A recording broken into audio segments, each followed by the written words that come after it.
Good afternoon, everyone. Welcome, welcome, welcome. Hello. Glad to see you all. Hope you're enjoying this amazing, beautiful day. It's just like spring is here, right? I can just kind of feel it. It's really great.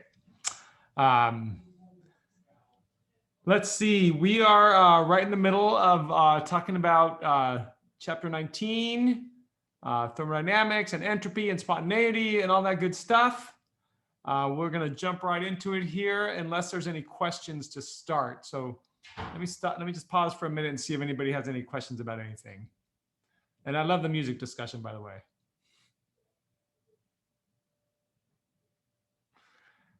I see some of you have forgotten to turn your cameras on. So just a little reminder, if you wouldn't mind turn your cameras on, that'd be awesome.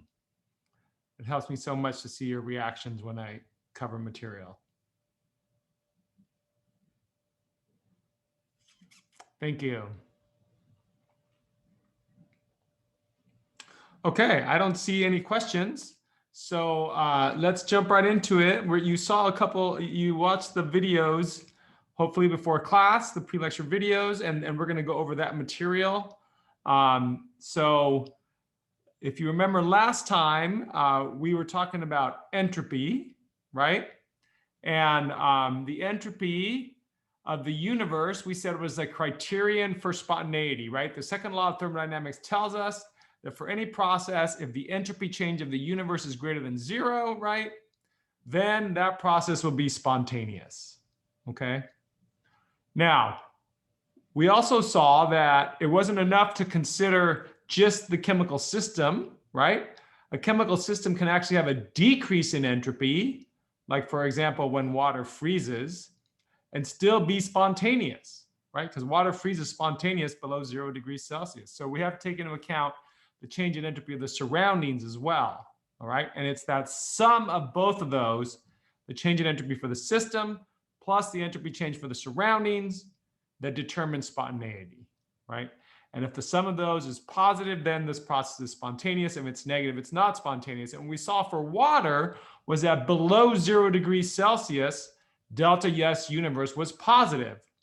So water spontaneously freezes below 0 degrees Celsius, right?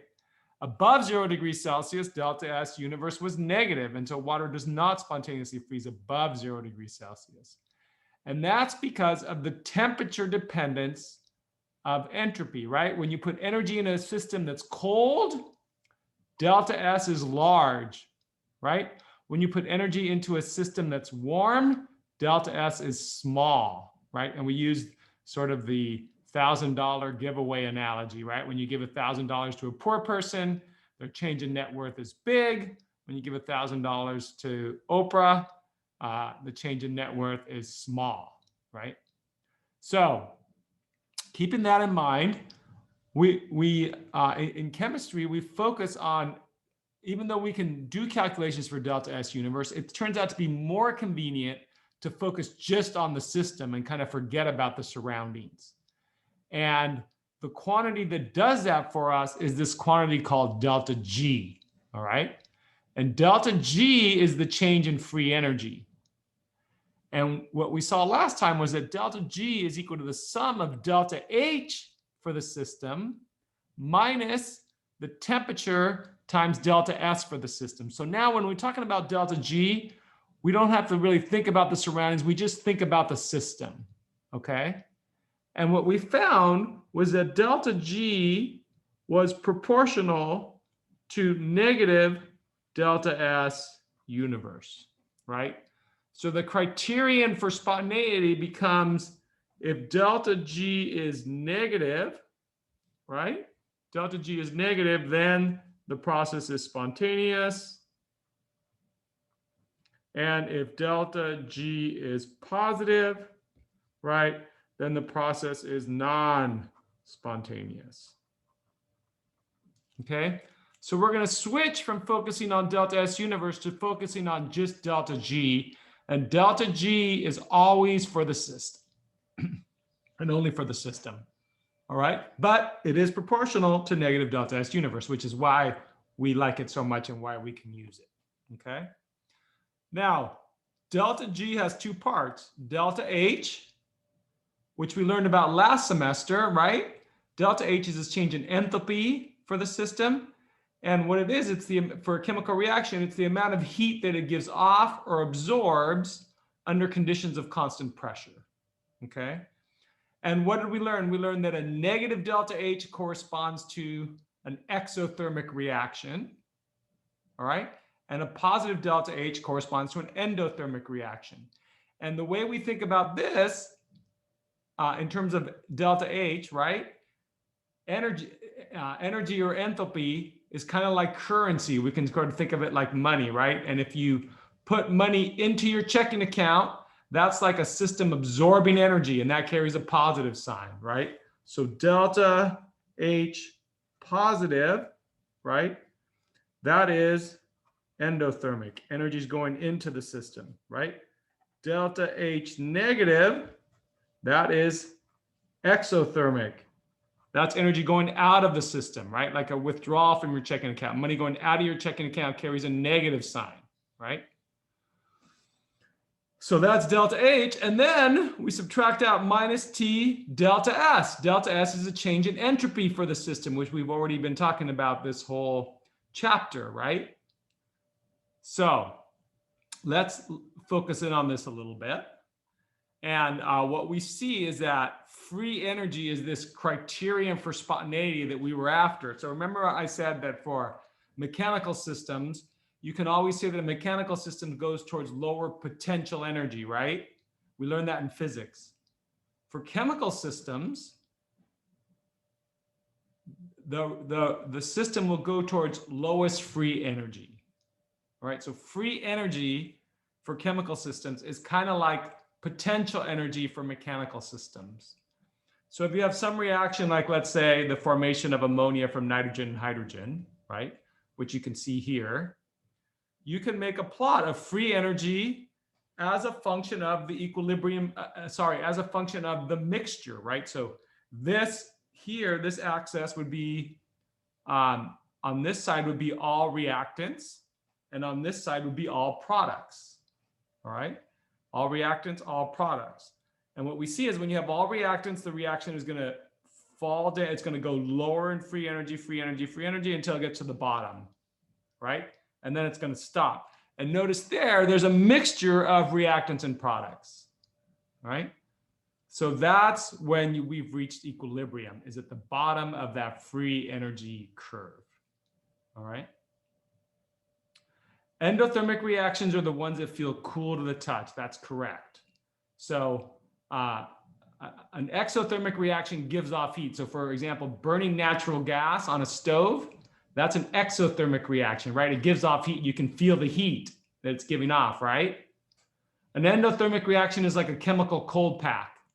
You mix two chemicals and it gets very cold because it's absorbing energy from the surroundings, right? So when you touch it, you're part of the surroundings and it's absorbing heat from you, so it feels cold, okay? All right, very good. So let's focus in on this equation. Delta G is equal to delta H minus T delta S, because it's the equation we're going to use now to determine spontaneity, all right? So if you have some chemical reaction, right, A goes to B, right? All you got to do is say, okay, what is delta H for that reaction? What is delta S for that reaction, right? And once you know both of those quantities, you can calculate delta G. And once you calculate delta G, you can determine whether or not the reaction is spontaneous, right? So that's kind of our plan.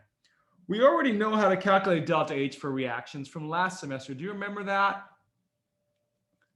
The main way we did it was we said, there was these tables, right, in the appendix that we looked up, and the tables contain the enthalpies of formation, right? And then delta H for a reaction was the sum of the enthalpies of formation of the products minus the sum of the enthalpies of formation of the reactants, all multiplied by their stoichiometric coefficients. Do you remember that from last semester? So if you don't remember it, go back and review it, because we'll be using that, and we'll be using similar concepts to calculate delta S, all right? But before we jump into that, let's see how the spontaneity of a reaction depends on delta H and delta S, okay? So first of all, we're going to keep this equation in mind. And we're going to look at 4 possible conditions, okay? The first one here is where delta H is negative and delta S is positive. So let's say that delta H is negative and delta S is positive, okay? Then I want to think about, okay, what is going to be the sign of delta G, right? Well, if delta H is negative, right, and delta S is positive, and T here, by the way, T is always in Kelvin, which means it's always what? Positive. Right. It's always positive. All right. So that'll never be negative because it's always going to be in Kelvin. All right. So if this is negative and this is positive and T is always positive, then what can we say about the sign of delta G? It's negative. Always negative, right? At all temperatures. Right. So what do you know about such a reaction? Spontaneous. Right. Spontaneous at all temperatures. Okay. Always negative, therefore spontaneous at all temperatures. Okay, now let's check the opposite case. Let's say delta H is positive and delta S is negative. Okay, well then delta H is positive, delta S is negative. A negative negative is a what? Positive. Positive, right? So this part's positive and this part, when you multiply together, is positive. So what do you know about delta G? Be positive. Always positive, right? Always positive. And what can you say about such a reaction? Non-spontaneous. Non-spontaneous at all temperatures, right? Does that make sense? Okay, now let's look at the case in which one is negative and the other one is negative. Let's say delta H is negative and delta S is negative. Well, now it depends on the magnitudes of the 2 parts of the equation, right? Because delta H is going to be negative, so this part of the equation is negative. But since T is always positive, right? This is negative times a negative is a positive. So this part of the equation is going to be positive. So first of all, what can we determine right away in terms of the spontaneity of such a reaction? It's going to depend on what? The temperature. It's going to depend on the temperature. Exactly right. Yeah, it's going to depend on the temperature. So let's see. What's going to happen at low temperature? Well, at low temperature, let's just pick the lowest temperature we know. What's the lowest temperature you know? 0. 0. Okay. At 0 Kelvin, this whole thing goes away, right? This whole part of it goes away. So at 0 Kelvin, delta H is just equal to what? Sorry, delta G is equal to what? Negative. It's just equal to delta H, and delta H is negative, right? So what can you tell me about this reaction at low temperatures? Spontaneous at low temperatures. Spontaneous at low temperatures. Okay. Now, at high temperatures, which of these 2 terms is going to dominate? The delta H term or the T delta S term? T deltas. Yeah, because pick a really, really high temperature. Pick, you know, 1 billion degrees, whatever you want, right? Just pick the highest temperature you can think of. And by the way, there's no upper limit to temperature like there is for lower limit, but you just pick some big number. And then you know this term's going to dominate and this term's not, right? So at high temperature, what's going to be the sign of delta G? Positive. Pardon me? Positive. Positive, right? Because a negative times a negative is a positive, right? So what can you tell me about the spontaneity of this reaction at high temperature? Non-spontaneous. Non-spontaneous at high temperature. Is this making sense? Ryland, do you have a question? Yeah, it's just, I guess I don't understand why you couldn't have a really high temperature and a really high delta H, and this wouldn't be very specific. Just whatever temperature, if delta H is really big and there's some temperature at which it's still negative, just pick a higher temperature. Okay, There will eventually be a temperature where it would become spontaneous, right? right. Okay, perfect. And then the final case is this positive and this positive, right? So again, let's see at low temperature, let's pick the lowest temperature we know, 0. So this term goes away. And what can you tell me about the sign of delta G at low temperature? Positive. Positive, right? So at low temperature, what can you say about the spontaneity of the reaction? Non-spontaneous. It's positive at low temperature, So it's non-spontaneous. non-spontaneous. Non-spontaneous at low temperature, okay? And then at high temperature, again, we ignore the delta H and we just focus on this part of it. Since that's positive and there's a negative, this part's negative. So what do we know about the reaction at high temperature? It's spontaneous. Spontaneous.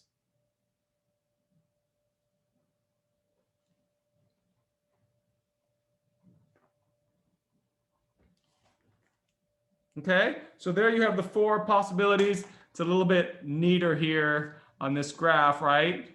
Delta H negative, delta H positive. That's going to be spontaneous at low temperature and spontaneous at high temperature. If delta H is positive and this one's negative, it's non-spontaneous at all temperatures. If they're both negative, it's spontaneous at low temperature, but non-spontaneous at high temperature. If they're both positive, it's non-spontaneous at low temperature, but spontaneous at high temperature.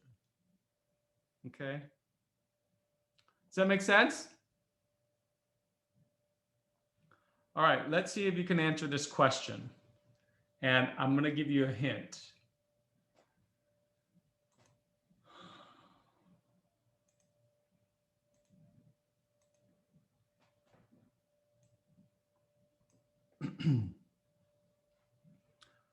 So the question is, which statement is true about the spontaneity of this reaction?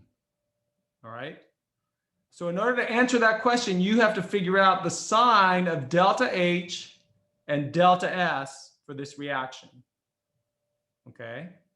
And then you're going to use this equation, right, to figure out which answer is the correct answer. Now, here's the big clue. You can figure out delta S because you have 1 mole of gas on this side and 2 moles of gas on that side. You can figure out the sign of delta H. Why? Because this reaction is only a reaction in which one single bond is broken, right? So when one single bond is broken, think about that. Do you think that's going to be endothermic or exothermic? Don't answer me. Just think about it and answer in the poll, okay? Is breaking the bond going to be endothermic or exothermic? And that's going to determine the sign of delta H, right? Which then you can use to figure out which of these answers is correct. So go ahead and try this.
All right, let me, I'm gonna end this poll and I'm gonna start over. I'm gonna give you another hint. So I'm gonna end this one. Start over. Okay, I'm gonna start over. Here's what you gotta think about. What's the sign of delta H and what's the sign of delta S? Okay. Remember last semester we talked about bond energies. That's the strength of a bond. And go ahead and answer this time. When you break a bond, does that take energy or does that give off energy? Take energy. Always takes energy, right? This is a problem sometimes in biology where they say energy is stored in chemical bonds, and then somehow when you break the bond, it gives off the energy. That is not true, okay? It's not true at all. Breaking bonds always takes energy. The reason you can sort of store energy in chemical bonds is you can use energy to make weak bonds from strong ones, and then use the weak bonds to form stronger ones later and get that energy back, okay? But breaking bonds always takes energy, right? So, excuse me, if breaking bonds always takes energy, then that means it's endothermic. What do you know about the sign of delta H? Positive. Positive. Okay. Now go ahead and try to answer this question.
Okay, try to answer in the next few seconds.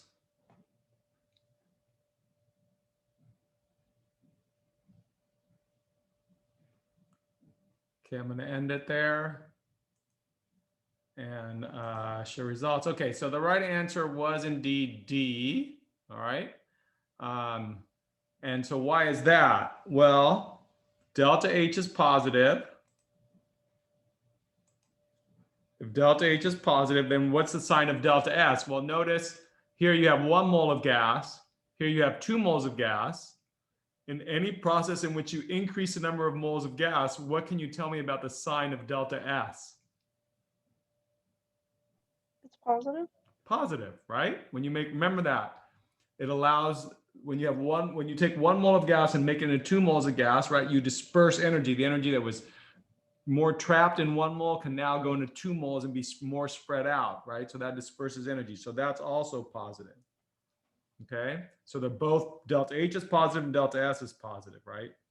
So at low temperature, delta G is positive, right? Which means it's not spontaneous.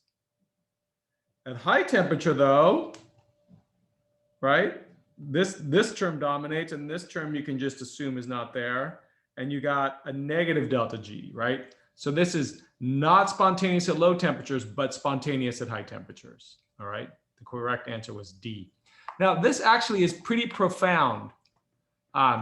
You can put any molecule on this side and its atoms on this side, right? And what does that tell you? You'll get the same answer for that reaction, right? What does that tell you about the stability of all molecules?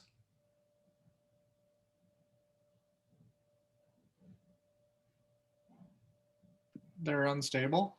They're unstable at what? Under what At kind of high temperatures. at high temperatures?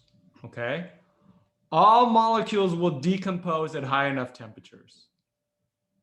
Okay. That means, do you think there are any molecules on the sun? That's a really good question. Yeah. And the answer is I doubt it. there aren't any, right? Molecules can't exist at high temperatures for this reason. This is fundamental to the existence of molecules, right? Molecules can only exist at temperatures that are fairly low compared to the possible temperatures in the universe, right? At temperatures here on Earth, where temperatures, are around 300 Kelvin and lower, molecules can exist just fine. But put molecules on a star and they all fall apart, right? They all fall apart because this reaction is spontaneous at high enough temperature, right? Interesting phenomenon. So, the chances of ever finding life, for example, on a star are pretty slim, right? Because if you don't have molecules, it's hard to imagine there being life on a star, right? So you need a planet, kind of like Earth, right, in order to have life. Okay, good. All right, so that's just kind of qualitative. Now let's do a quantitative problem. Let's actually calculate delta G for a reaction in which we know delta H and delta S. Okay, so here we have a reaction, right? I have too many arrows in here for some reason, but it doesn't matter. We have this reaction and we want to try to calculate delta G. That's the first thing, right? So we're going to do that. So let's see. First, delta G we know is equal to delta H minus T delta S.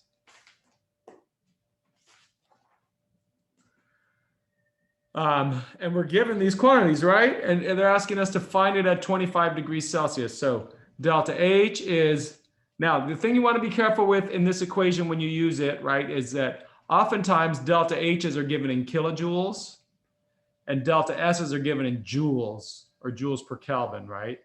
So you got to make sure that the units are the same, okay? So normally it's easiest just to convert everything to joules, but if you want to convert everything to kilojoules, that's fine too. I tend to just go towards joules, all right? So that's 95.7 times 10 to the third joules, right? Because a kilojoule is just 10 to the third, right? Minus the temperature, 25 degrees. Now don't use Celsius, right? You got to use Kelvin. So that's 298 Kelvin, right? Times delta S, 142.2 joules per Kelvin. Oops. Okay. So that's equal to 95.7 times 10 to the third joules minus 42.4 times 10 to the third joules is equal to 53.3 times 10 to the third joules, right? So what can you tell me about this reaction at 25 degrees Celsius?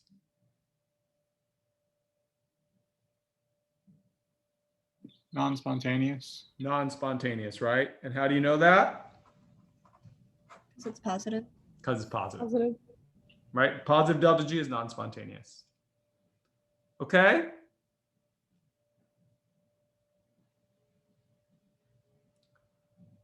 Am I breaking up? Can you guys hear me okay?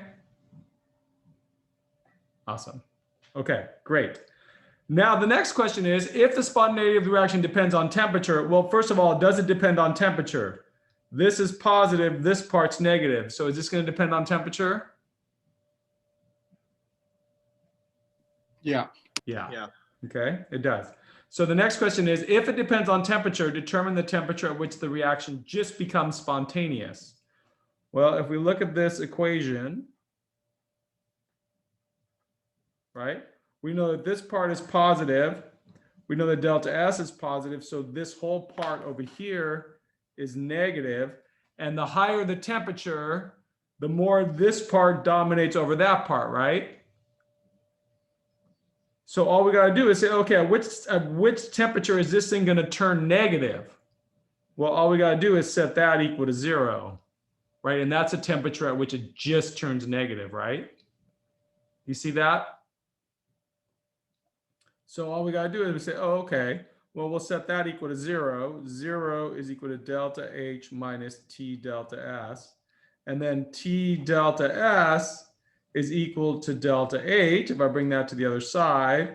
And then T, at which it's equal to 0, is equal to delta H divided by delta S, right? Which is equal to 95.7, again, times 10 to the third joules. We're going to do it in joules. And delta S is equal to, what do we say, 142.2 joules per Kelvin, right? So Kelvin is on the denominator of the denominator, so it goes to the numerator, right? And that temperature turns out to be 673 Kelvin, right?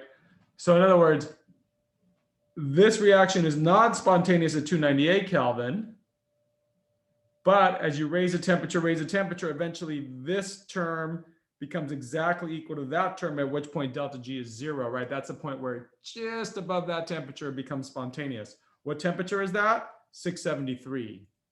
And how did I do that? I just set this equal to 0 and solve for T. Does that make sense? Questions? Okay, you try one.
Okay, it's looking pretty good. Take another few seconds and enter your answer. I'm gonna end the poll.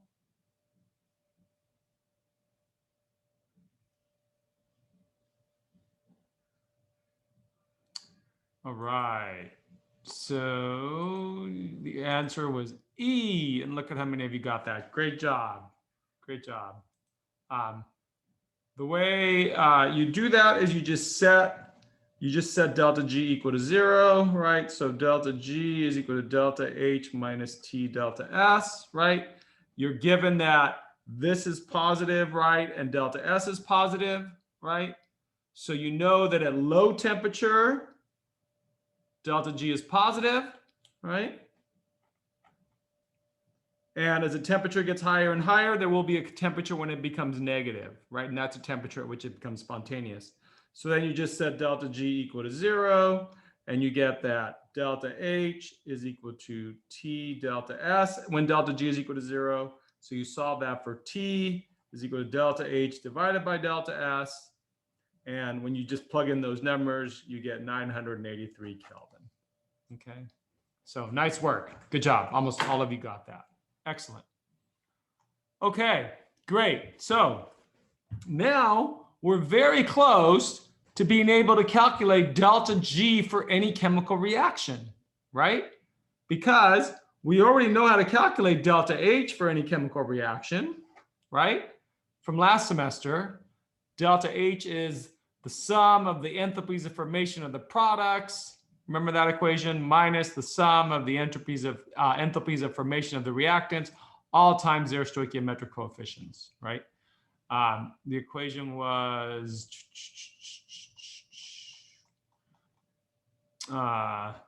this one right here, right?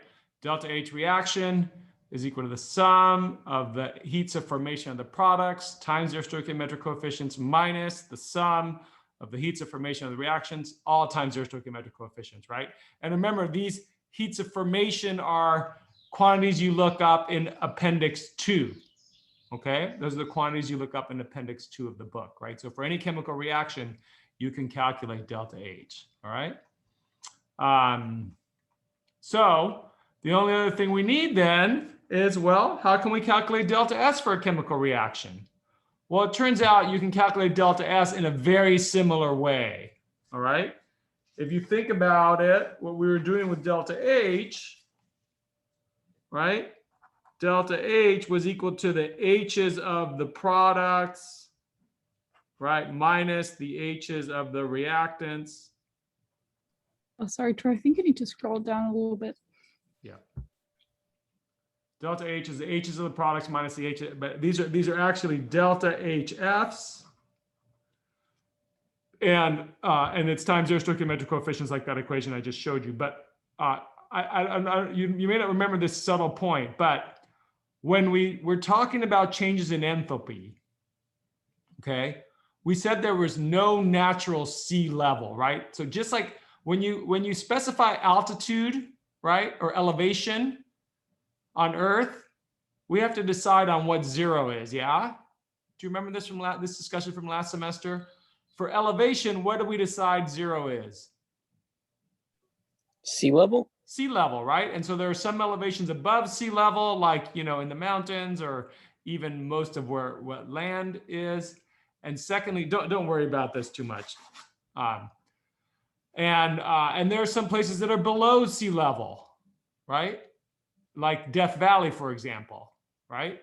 But we needed to define sea level in order to define relative elevation. So it was the same thing last semester with enthalpy, right? There's no natural 0 of enthalpy, so we had to define one, right? Do you remember what we defined as 0?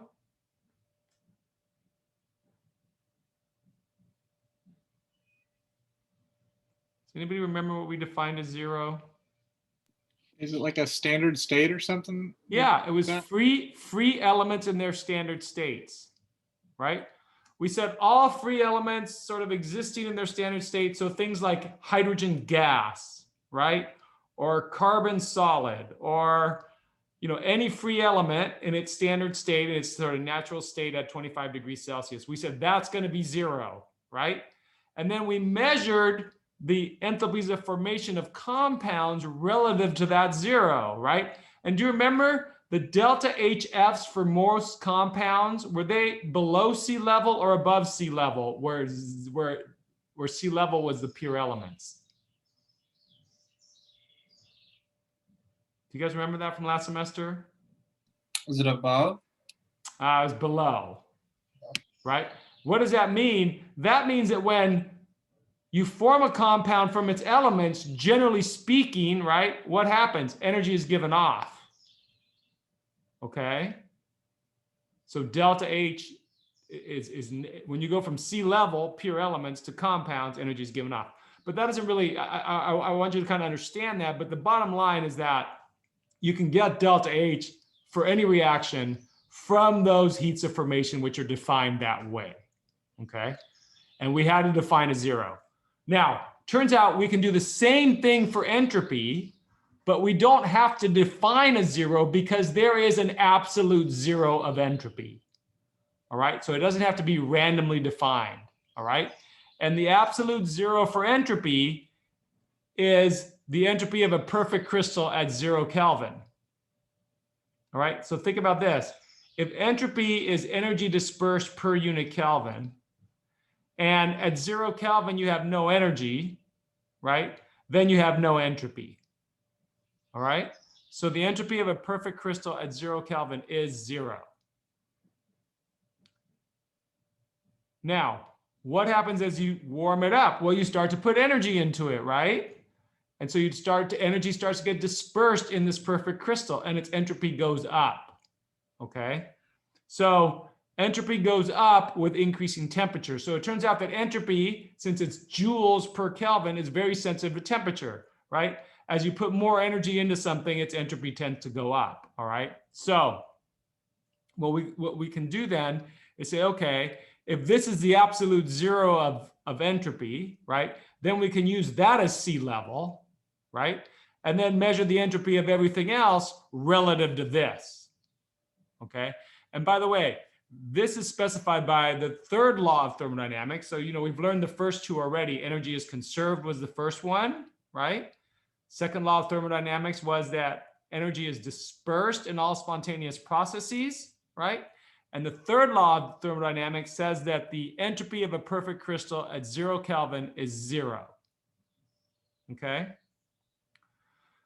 So then we can measure the entropies of all substances relative to that 0. So notice here's a table of entropies of different substances. And what do you notice right away? They're all positive, right? In contrast to enthalpies of formation, which we saw last semester, which had some negative values and some positive values. Why? Because our 0 was artificially defined, right? It was defined as pure elements, right? So you can have some above 0, some below 0, right?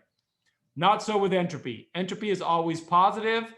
Why? Because we have an absolute 0, okay? So we can tabulate absolute entropies at a given temperature. Also, this table of entropies and the one in the appendix in your book, in appendix 2, is at 298 Kelvin or 25 degrees Celsius, okay? So, all right, so let's try to understand. First of all, you see that things in this table have very different entropies, right? Some things have more entropies than others. So how can we understand the entropy of something, right? Why do some things have higher entropies than others, right, at 25 degrees Celsius? So first of all, the state matters, right? And we already know this qualitatively from what we talked about earlier, right? The entropy of a solid is less than the entropy of a liquid, which is less than the entropy of a gas. As you go from solid to liquid to gas, entropy increases, right? We talked about that already. Let's look at the values of entropies. Here's H2O liquid. It's 70 joules per mole Kelvin. Here's H2O gas, 188.8 joules per mole Kelvin, right? So we can see what we already knew qualitatively, but now we can see it quantitatively, right? We can see that a gas has more entropy than a liquid. Yeah? Hey, Tro, what does it mean when you're saying like at a particular temperature? Does that mean that that matters? Yes. in the context? All of these entropies are at 25 degrees Celsius or 298 Kelvin. Okay. Right, because we know it depends on temperature. Because what's the entropy of hydrogen at 0 Kelvin? 0. 0, right? The entropy of all of these things at 0 Kelvin is 0, right? So the entropy is temperature dependent. And this table, as well as the one in the appendix in your book, is giving you the entropy at basically a room temperature at 25 degrees Celsius. Okay, so we saw that a gas has more entropy than a liquid. What else can we learn from this table? Look at the entropies of the noble gases. Helium, neon, and so on. The entropy as the noble gas gets bigger and heavier, its entropy goes up. Okay, so let me just write some of these things down so we keep track of them. Entropy trends. Pen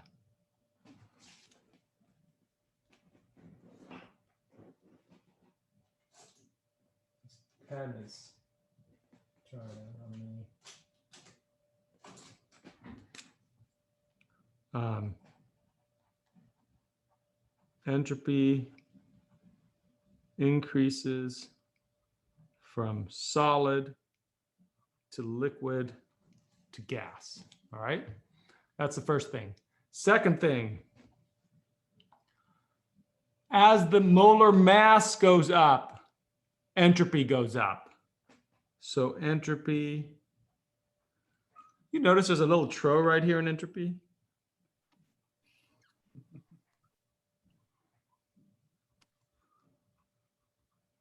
With increasing molar mass. Okay, entropy increases with increasing molar mass. Why is that? That turns out to be very difficult to explain. But here's the short version. As the molar mass of a substance goes up, the number of quantum mechanical states available to it increases per unit energy. And because of that, as the molar mass goes up, there's more places to put energy, and therefore, wherever you can spread energy out, entropy increases. Okay, so this is actually a quantum mechanical effect. It's not very easy to understand without more quantum mechanics. We haven't had quite enough quantum mechanics to understand that. But that's the explanation. Okay. All right. Allotropes. So entropy depends on allotropes. What are allotropes? Allotropes are two different structures for the same element. All right. So for example, diamond and graphite are allotropes of carbon. All right. One has this structure, one has this structure. All right. It turns out that the more constrained a structure is, the less entropy it's going to have. All right. And that's because the more constrained it is, the less ability for energy to become dispersed. All right. And so diamond is more constrained than graphite. The structure of diamond has, bonding in all directions, like you can see here. Graphite, you have covalent bonding within these sheets, and then the sheets are separated from one another, and you only have intermolecular forces between the sheets, which is why graphite kind of flakes off from your pencil as you write. All right, because these sheets aren't covalently bonded. They're only held by van der Waals forces, so they can slide off and they go onto the paper, right? That's why a pencil works.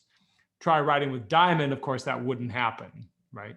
So the more constrained structure of diamond means it has a lower entropy than graphite. Okay, so you got to be careful with allotropes. Hey, Tro, are allotropes only with like pure elements, like Correct. carbon? Yes. Okay. And there's also something related called isotopes, which are different, no, sorry, not isotopes, isomers, which are two different structures for the same molecule, okay? And entropy also depends on that, but here we're focusing on the allotropes.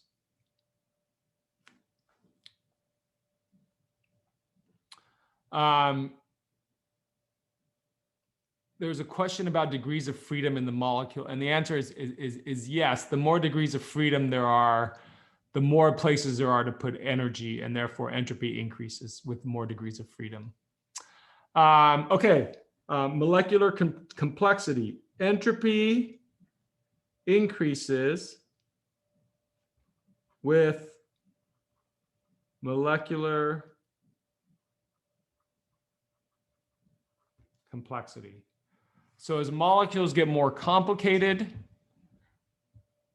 turns out there are more places to put energy. So here's the entropy of argon versus nitrogen monoxide. They both have, notice argon has a higher molar mass than nitrogen monoxide, but it has a lower entropy, okay? Notice before we said that entropy increases with molar mass. So that's true, but in this case, there's another element in play, and that's the complexity of the molecule, okay? And that turns out to be very important. So even though nitrogen monoxide has a lower molar mass than argon, and we might expect it to have a lower entropy, it in fact has a higher entropy. Why? Because of molecular complexity. This is just an atom. This is now a molecule. Now, why does that affect things? Well, with molecules, you have more places to put energy. In an atom, the only place you can really put energy is into the atom's motion, its kinetic energy, right? So you can make the argon atoms move faster, right? That's where the energy goes. In a molecule now, there turns out to be new places to put energy because you have a molecule. And the easiest one to see is vibrational motion, all right? So if you think about a bond kind of like a spring, right? Then you can put energy into the molecule by causing the molecule to kind of vibrate, right? Kind of like two balls on a spring, right? Vibrating back and forth. So energy can go into that. It also can go into rotation of the molecule, right? So if you think about a molecule kind of like a dumbbell, right? With one atom on each end, you can spin it, and that takes energy, right? It takes energy to spin it, so the energy can go into that. So all of a sudden, compared to an atom, a molecule has more places to put energy, right? Once you have more places to put energy, the energy is going to flow into those places and therefore become more dispersed, right? So nitrogen monoxide has more entropy than just argon gas. Does that make sense? Here you can see some combined effects as you go from NO to NO2 to N2O4, right? We know the molar mass goes up, molecular complexity goes up. And so here you see the entropy increasing as you go from NO to NO2 to N2O4, right? So when you look at this table, right, you can kind of justify why some things have higher entropy than others, right? So you know, for example, water here as a gas versus water as a liquid, right? You can see that the gas has higher entropy, right? Some of these more complicated the molecule is, the more likely it is to have a higher entropy, right? All these solids over here tend to have pretty low entropies. Why? Because they're solid, right? Solid, liquid, gas, right? So these are all things that play into the entropy of a substance, okay? Remember our old theme, structure determines properties, right? And the structure of these molecules determines their entropy. How do you measure entropy? Yeah, that's a great question.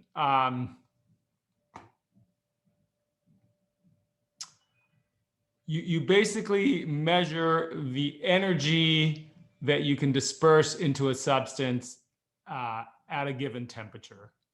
That's basically what you measure. You measure how much energy it can hold at a given temperature.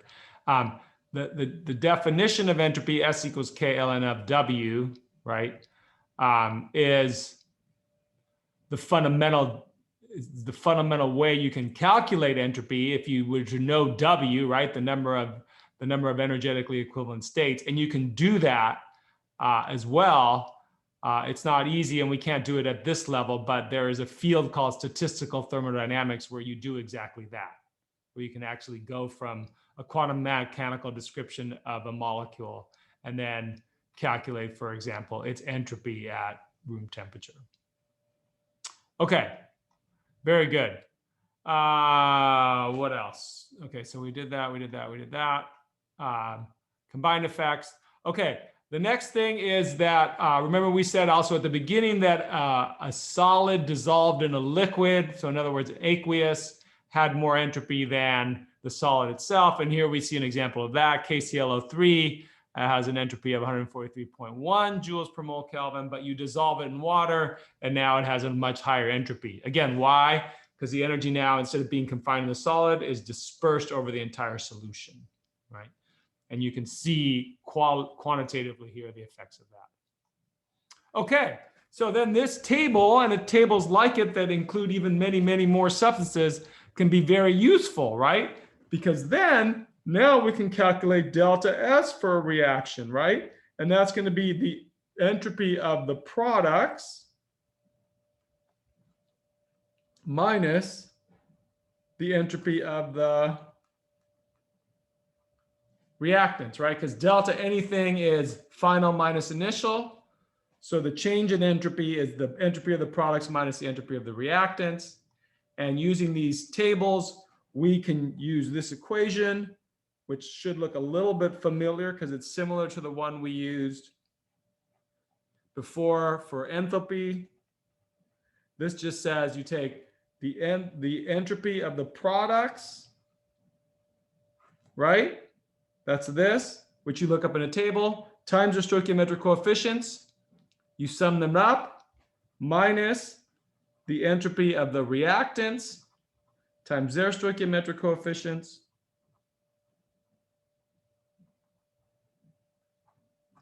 And that gives you delta S for the reaction. So this here are stoichiometric coefficients.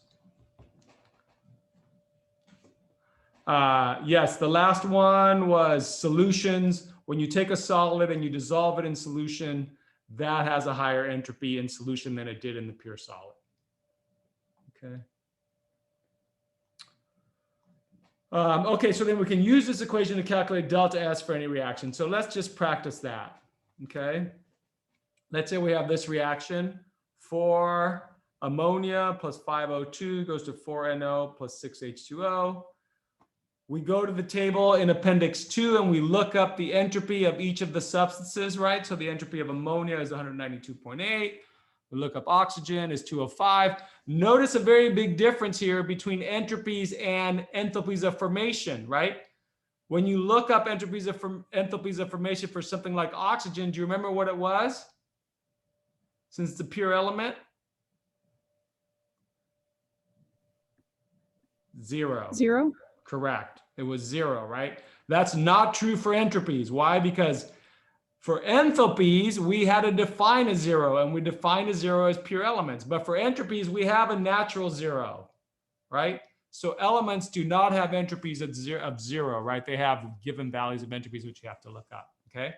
So oxygen is that, NO is that, and H2O is that. And then now what you do is you say, okay, I have my standard entropies from Appendix 2B, which are here, and I want to find delta S. All right. So what I'm going to do is I'm going to get all these entropies, right, for all these substances, and I'm going to use this equation, delta S equal to the sum of the entropies of formation, sorry, not of formation. Delta S equal to the sum of the entropies of the products times their stoichiometric coefficients minus the sum of the entropies of the reactants times their stoichiometric coefficients. Okay. So then we just figure that out. So here we go. 4 times the entropy of NO, right? That's the stoichiometric coefficients 4 times its entropy, NO, plus 6 times the entropy of water, right? Minus the quantity 4 times the entropy of ammonia, right? The 4 is there because of the stoichiometric coefficient of 4 here, plus 5 times the entropy of oxygen. Okay.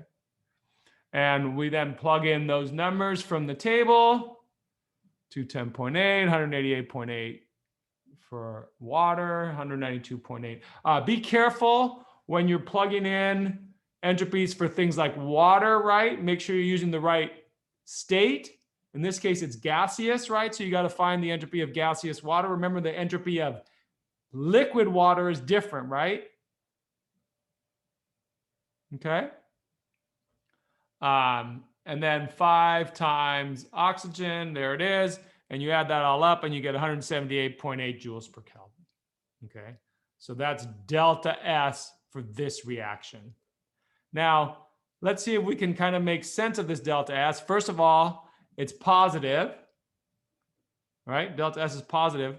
Can you tell me from looking at this reaction why you might expect it to be positive? More moles. More of moles on the product. other side. Yeah, more moles of gas on the right than the left. Oops, this should be, oh, that's my mistake. This should be gaseous, sorry. That's a mistake in the overhead here. I apologize for that. That should be, let's see, where is that?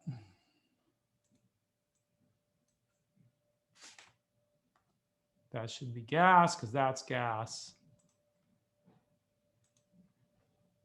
Let me make sure I had it right here. Yeah, I had it right there. Sorry, had it wrong there. Should be gas, okay? All right, so it turned out to be gaseous, and we can kind of understand that because we have 10 moles of gas on the right and only 9 moles of gas on the left. So remember, whenever you have an increase in the number of moles of gas, you expect a positive delta S. Liquids are included in the calculation, but there are no liquids in this equation now that I've fixed it. Okay. Any other questions on this? Does that make sense?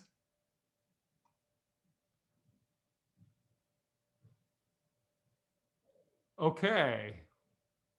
So Right, let's, yeah. if it was to be liquid, we would have to look for the value of entropy of liquid in the table instead of liquid the water, gaseous right? So for example, since it's gaseous, it's 188.8. If it was liquid, it would be 70. See the And then difference? solid, oh, okay, solids are included as well. Okay, so it just changes the value. It changes the value, right? This is liquid. Here's gaseous water right there, 188.8. All right. So be careful when you're doing these calculations. You got to make sure that you're looking up the entropy of the substance in the correct state. Okay. So pay attention to the subscripts in the to the state indications in the reaction. If it's gas or liquid, you got to change the value. Okay, great. So what do we know so far? Let's just summarize this real quick. Criterion for spontaneity. It's the entropy change of the universe has got to be greater than 0. If for any process, the entropy change of the universe is greater than 0, we have a spontaneous process on our hands, right? It turns out that it's easier to calculate delta G, and that allows us to focus just on the system, right? And all we got to do is figure out delta H for the system and delta S for the system, and then we can figure out delta G. All right. And the criterion for spontaneity with regard to delta G is that delta G has to be what for it to be spontaneous? Negative. Negative. Okay. Delta G has to be negative.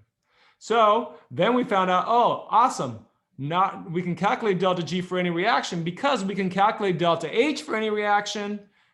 We learned that last semester. And now we can calculate delta S for any reaction, right? So delta S is the sum of the entropy of the products times their stoichiometric coefficients minus the sum of the entropy of the reactants times their stoichiometric coefficients. Notice it's always products minus reactants, right? Similarly, last semester, we learned that we can find delta H for any reaction, right? The sum of the enthalpies of formation of the products times their stoichiometric coefficients minus the sum of the enthalpy of formation of the reactants times their stoichiometric coefficients. And remember that for enthalpies of formation, free elements are always what? 0. 0. 0, okay? And that'll be that way in the table. So when you look at these quantities, they're going to be zeros, okay? So in the back of your book, in Appendix 2, you'll find this table, right, that lists the enthalpies of formation for substances and their entropies, okay? And they also list the free energies of formation. We'll talk about that in a minute. But what we're focusing on right now is that you can use these values and these values to calculate delta S and delta H, right? And then once you get that, you can calculate delta G. All right. Okay, so now there is one additional way to calculate delta G, and that is from tabulated values of free energies of formation. All right, so in addition to tabulating delta H and S, these tables always also calculate delta G of formation. Okay, delta G of formation is analogous to delta H of formation. In other words, we can assign a 0 of free energy, and we can do that just like we did for enthalpies, and we can say free elements in their standard states have 0 free energy, and then we can define everything relative to that, and we can come up with a table of free energies of formation, and then we can calculate delta G without having to worry about calculating both of these things, and just calculate it directly as the sum of the free energies of the products times their stoichiometric coefficients minus the sum of the free energies of the reactants times their stoichiometric coefficients. All right. Now, there's a caveat to all this. This way of calculating delta G might be a little bit easier, a little bit of a shortcut, but it only works at 298 Kelvin. Okay. Because these free energies are tabulated at 298 Kelvin. This way of calculating delta G can work at all temperatures, okay? Because the main dependence of delta G on temperature is right here. Actually, I should say that a little differently. This way of calculating delta G is only valid at 298 Kelvin. This way of calculating delta G is valid at all temperatures. It's not exact, it's only exact at 298, but it's valid and very close to being correct at other temperatures as well. The bottom line is this. If you got to calculate delta G at 25 degrees Celsius, you might save yourself some time by using this equation. If you're calculating delta G at any other temperature, you have to use this equation. Okay. All right. This is an example of the tabulated delta G's of formation, right? Notice again, free elements have what? 0 here as well. Okay, that's because we had to define the 0 the same way we did for enthalpy. Okay. All right. I think I've thrown a lot at you already for today. So we'll come back to this last concept next week, right? And then I'll do an example so you can see how it's done. You can calculate delta G 2 ways for this reaction. All right. And I'll give an example of both ways, but I feel like we've covered enough for today, and you probably have a lot in your brain. So I think I'll stop there. Are there any general questions before I dismiss you?